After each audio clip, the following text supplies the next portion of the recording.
Hello, Gravitrons. I'm more gravity. Let's play chess.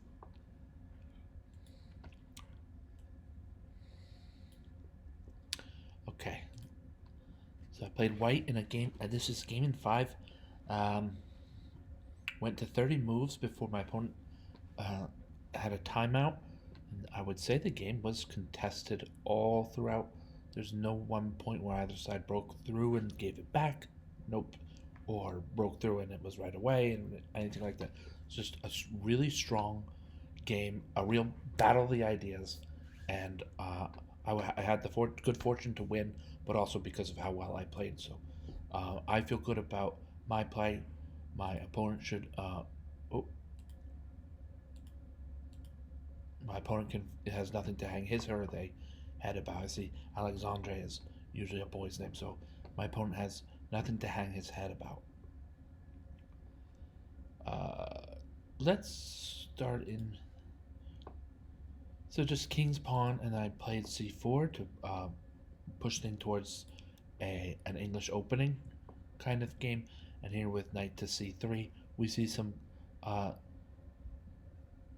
themes and positions common to the English opening and to my playing of the English opening. And so here I snagged the pawn on e5. It is book, and then so is this all the way here to this pawn fork, which is usually where things break out of book, and I believe in this case that was true as well. Capturing a pawn on c4, I went for the knight, as I didn't think that capturing on c5, although when capturing on c5, the idea I was looking at was my opponent could make a sort of an outpost here on c4. What did I say? c5 twice there. Knight takes c4. And then with this outpost, I didn't like it, but I'm seeing now the en passant move. c5 takes a b6 ep.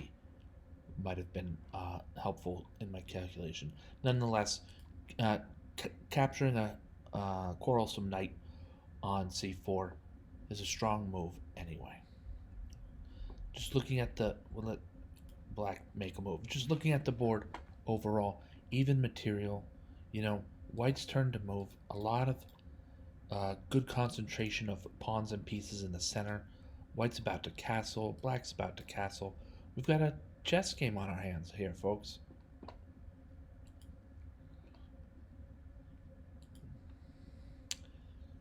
Bishop takes. So the key move in the game was not accurate. I'm sad to see that. That's not a good thing. Um, Bishop takes f7. I thought would behoove white after king takes f7, which is correct, and then queen to b3 check. We'll have white capturing on b4. So if it's some sort of mistake that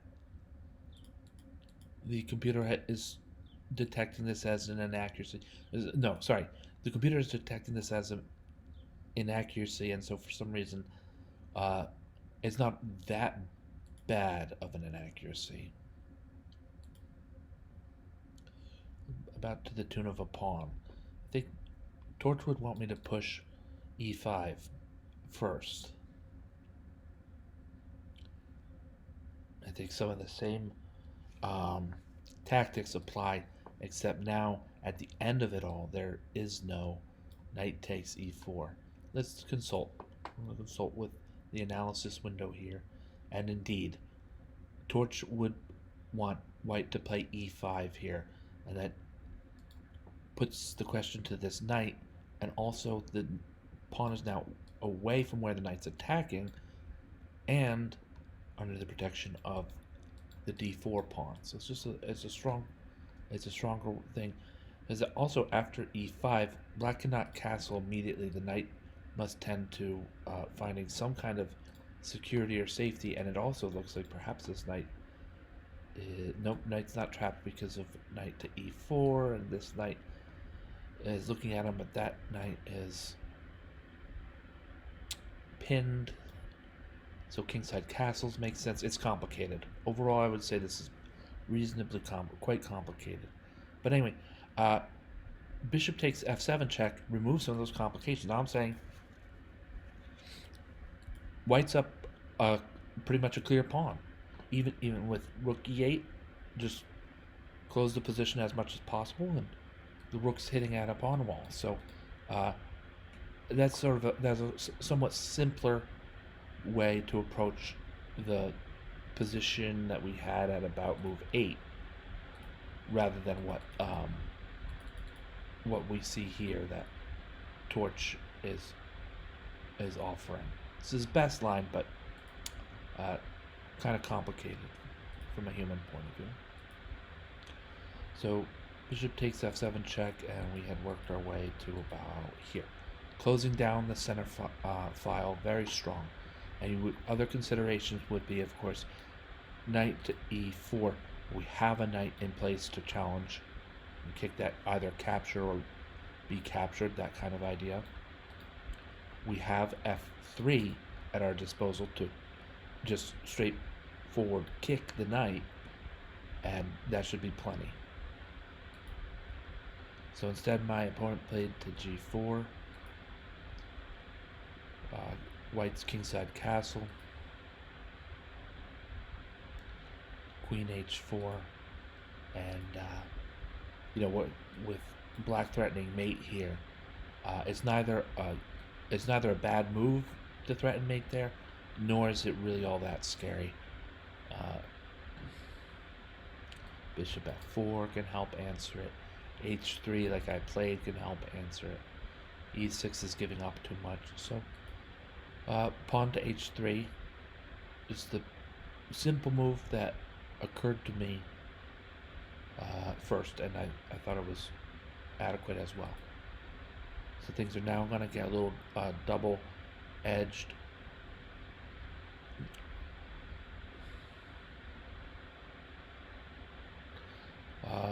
Pawn to a5, queen to c5. Now with the knight back to g4, responding of course to the attack on, or the knight back to h6, responding to the attack on g4. For no other reason would that knight really want to move to such a lousy square. It's not ideal either, because at some point, and I do sort of delayed, but later on, play bishop takes h6, and it will either throw black's queen off her line or cause a really bad doubling of pawns on the king side that also can be considered part of weakening the squares around black's king. So knight to h6 is best move, I agree, and I would also say it's a concession. Black is conceding here a little bit, because there's no way that this knight should just sit there. But before that, I had some weakness to explore, probing for weakness here with queen to d5 check, king f8. There, I didn't delay all that long to get rid of that knight that had moved a number of times for a bishop that hadn't moved at all. This is this bishop's introduction to chess. I just captured a knight, and for my knight, the queen gets him before he can. That was that whole bishop.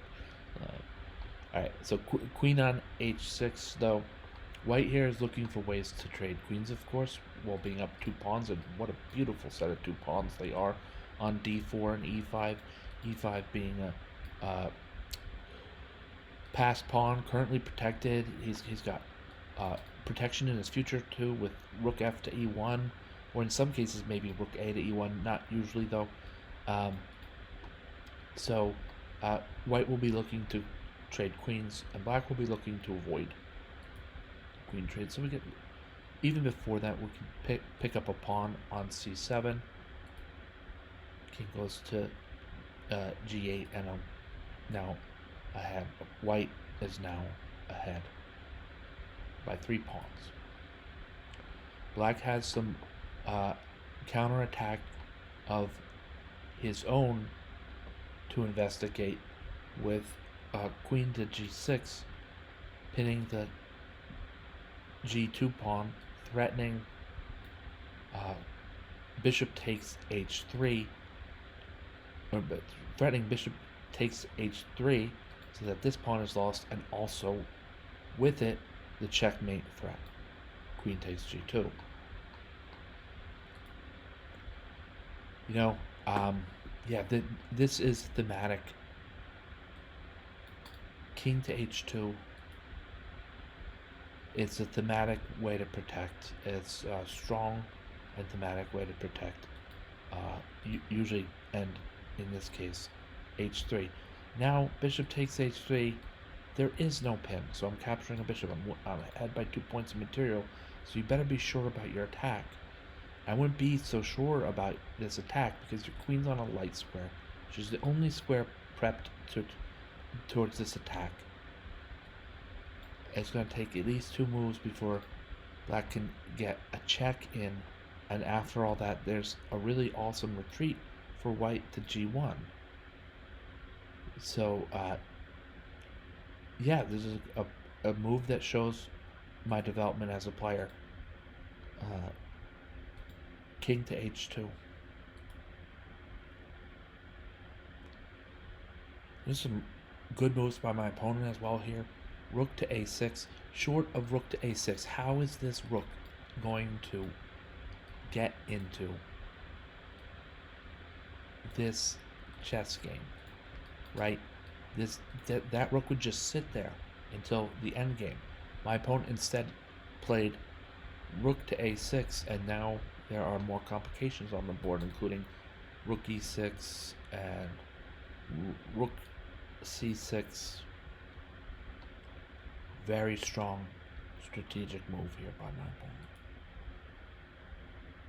opponent. Tactically, knight to d5 complicates and is good. Get my knight into the game, into the fray over here. We're threatening to win the exchange. It's just there are a lot of threats for black to dodge, and he will have to play accurately.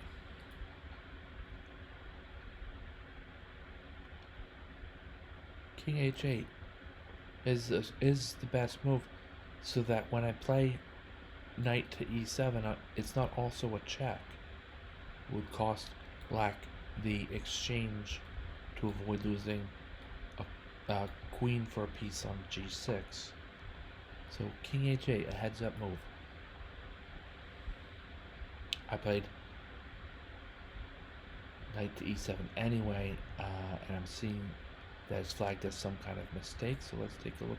Rook a to e8, or rook a to e1, just improving my weakest piece, and it's a little slower, a little bit calmer. Where are we? Move 20. I want to take a look at this move later on my own and try to figure out why I maybe rushed things a bit here with knight to e7. But still, the attack on the queen and the threat to trade pieces, or actually better than trade pieces, on c8 is also not all that bad. I think my opponent found queen f7. Queen f7 pins the knight. And if white's gonna proceed with some sort of material power as his strong point, and queen f7 pins the knight, we would play queen takes c8, rook takes c8, knight takes c8. I'd be down a queen against a rook and a bishop, and that on its own is not all that bad. But how the heck is this rook gonna escape from there? Maybe via d6, and we have this. I lose a point of my material lead, and it's imbalanced material against queen, meaning I have a material lead in an imbalanced material situation. That's usually, for whatever reason, people would rather have the queen in that situation. So knight to e7, bad mistake. And then the miss in response is pretty bad. understandable. My opponent wants to win material outright, but it fails to. Straightforward. Knight takes c8. Rook comes in, another pawn for white. You see that a lot of what's going on here is the two sides are equal, but white is finding a way to pick up pawns along the way. That's part of how he has a 4-pawn lead in material or equivalent. It's actually has 4 pawns in this case. Now here with time winding down, yeah, d5 was a bit of a mistake here because of queen takes e5 and then check. And I was fortunate, like I said earlier, I was partly fortunate, partly because I played well. I was fortunate and playing well to play the move pawn to f4, blocking the check but also counterattacking while white's queen is hanging. It's the only way white was gonna shimmy out of this without losing.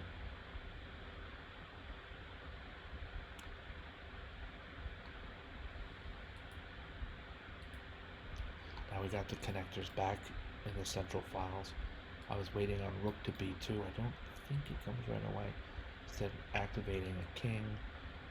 And rook to e6 is strong in a number of ways. Now this pawn is now protected, and is protecting this f7 square, which means if these rooks, kind of fly somewhere, right? Then we envision rook a to c1 and then rook a to c8 check, but wouldn't that be mate? Due to both the rook controlling this square and if that rook has moved, still then the pawn controlling the square. Rook c2, b3, rook b5. Some moves are pretty much, for the timeout here. So a good win, good timeout. White has board. Let's demonstrate that with practice against computer.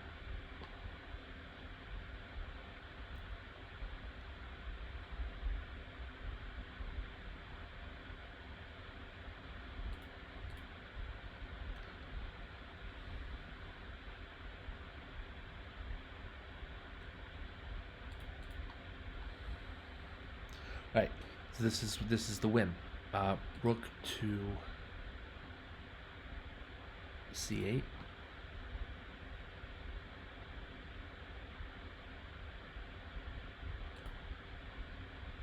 The capture.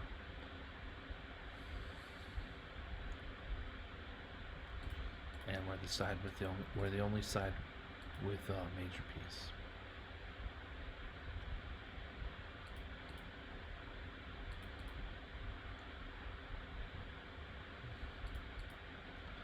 So sometimes we're the only side with a piece, be that as a major.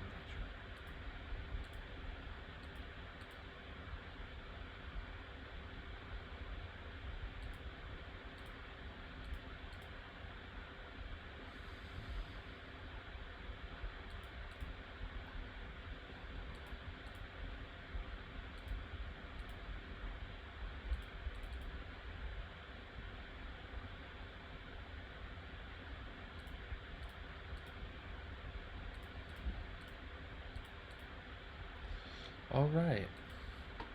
So I'm actually gonna, we were gonna go over maybe a different game, but no, I feel more like I've earned a good break, and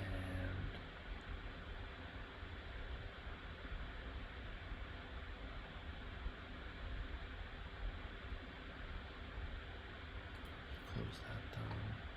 We'll just wait for this analysis and then be on our way.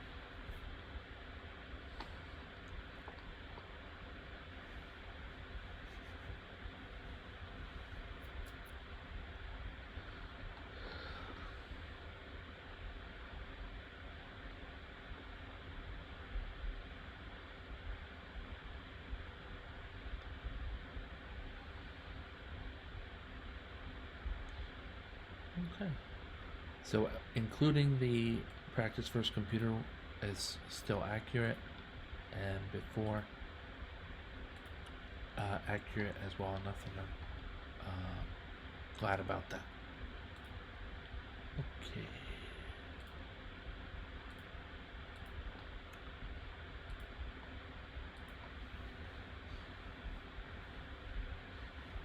Thank you all for watching. Thank you, Gravitrons. I'm more gravity. Have a great night.